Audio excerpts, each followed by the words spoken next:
McKinney, Charlie. And I'm your co-host, Linda Frazier. Linda, in spoken language, dialects develop among people who speak the same language. In the same way, signs in American Sign Language are not signed the same in every part of the United States. We call this difference regional variations. I want to show some examples of signs that change in different parts of the country. For example, here in South Carolina, we sign peach like this. In most other places, peach is signed like this. That sounds like it might be confusing, but I know deaf people like comparing their signs. It is common at a national convention for deaf people to ask other deaf, "What's your sign for?" Why don't you show us another example of regional variation? Well, in South Carolina, we tend to spell CHOC for chocolate, but in many places it's signed chocolate or chocolate. There are many examples like that. You're right. Deaf people find them interesting, not confusing.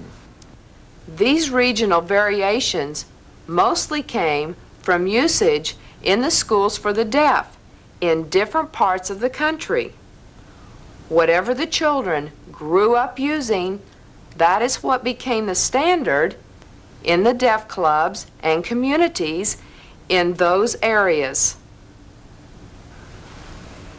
These variations also came from different schools, residential, mainstream, and from various cultural differences.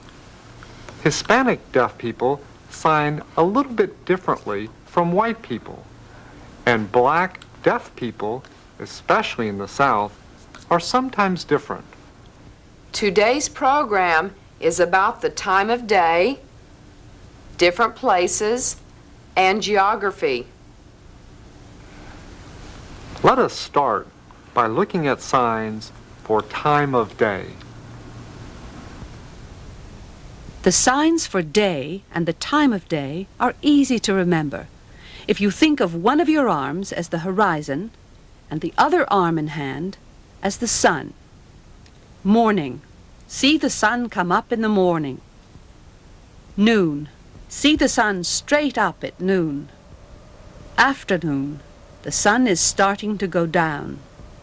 Night, it is down on the horizon. Midnight, now it is on the other side of the earth. The sign for day shows the sun going across the sky.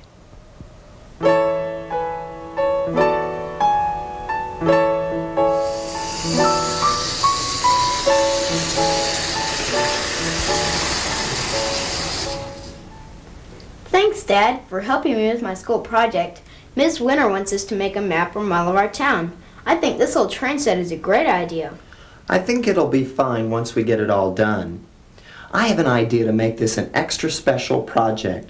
Why don't I teach you the signs for the buildings and the geographical areas while we build the model? That's a great idea. We have to present it to the class. I can teach them the signs during my presentation. I know that'll get me a good grade. Let's start with the directions. I've already got them labeled. So we've got north, south, east is over this way, and west is over this way. That's just like a map. North is up, south is down, east is this way, and west is this way.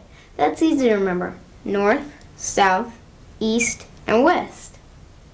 And here is our city, Clarksville. City. That sign looks like the rooftops of houses. City. Right. And this is the sign for building. Let's identify some important building in our city. We'll put the library there and the hospital there, and over there we have the church.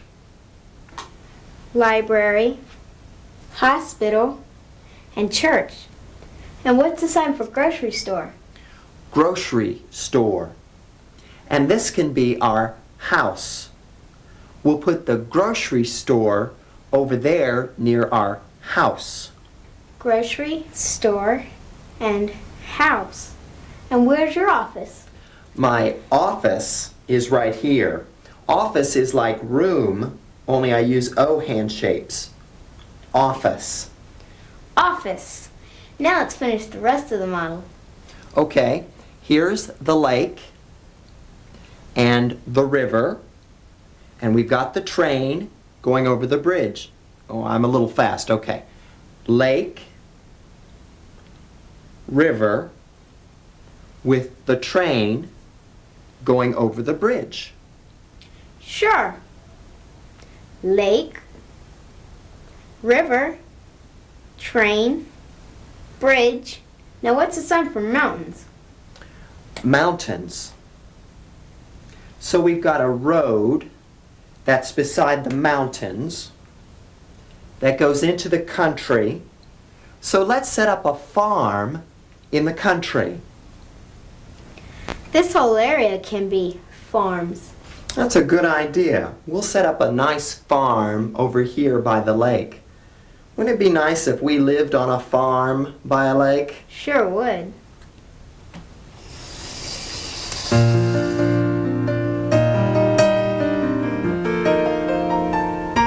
The National Technical Institute for the Deaf is the world's first technological college for deaf students. NTID was established in 1965 by an act of Congress and is located on the campus of Rochester Institute of Technology in Rochester, New York.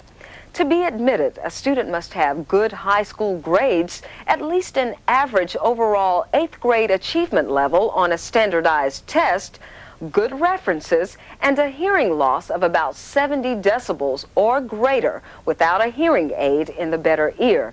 This post-secondary program provides professional, technical courses for deaf students and conducts research on occupational and employment-related aspects of deafness. About 93% of the graduates are employed upon graduation.